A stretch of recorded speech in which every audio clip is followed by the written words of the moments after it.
এটা দেখুন, এটা হচ্ছে সাদা চন্দন গাছ। গাছে ফুল এসেছে আর এই ফলগুলোও আছে।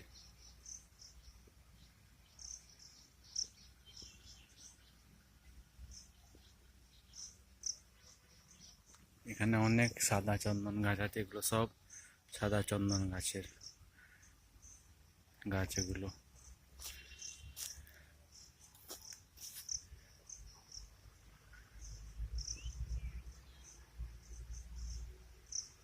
সব সাদা চন্দন, এগুলো সব সাদা চন্দন গাছ। এর পুরো বাগানটাই সাদা চন্দন গাছ।